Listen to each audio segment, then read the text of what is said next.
అంత సీరియస్గా ఏం చూస్తున్నారో చెప్తా మీ అందరికి. మీరు వాడేసిన బ్రష్లు ఇక్కడ పెట్టేసి అమ్మేస్తున్నారు ఏమిటా అని చూస్తున్నారు కదా. వాడే డౌట్ ఏం తెలుసా, white and teeth in 1 week. నల్ల బ్రష్ తోతే పళ్ళు తెల్లగా ఎలా అవుతాయి? అది ఓరల్ బి కాబట్టి. ఓరల్ బి అయితే జస్ట్ 14.99 అంట. అసలు ఈ నల్ల బ్రష్లు ఏమిట్రా నాయన, ఎంత చార్కోల్ అయితే నేను ఎప్పుడు చూడలా. జస్ట్ ఇమాజిన్, పళ్ళు దోమగానే తెల్ల పళ్ళు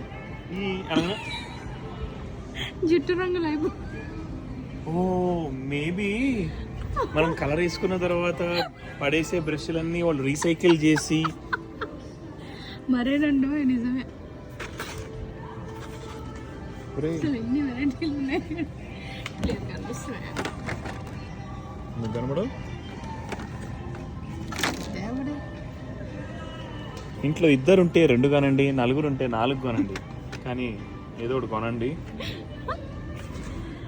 నల్ల బ్రష్లా మీరు ఎవరైనా ఒక్కళ్ళనే నల్ల బ్రష్ వాడారంటే చెప్పండి, ఐ విల్ బి సర్ప్రైజ్. వాళ్ళు వాడేసిన తర్వాత అమ్మేసి ఉంటారు, సేఫ్టీ వాడికి అమ్మేసి ఉంటారు, అందుకే అట్లున్నాయి. నాకు తెలిసింది, ఓరల్ బి ఓడు వాడికి వచ్చుంటుంది ఒకటి ఐడియా.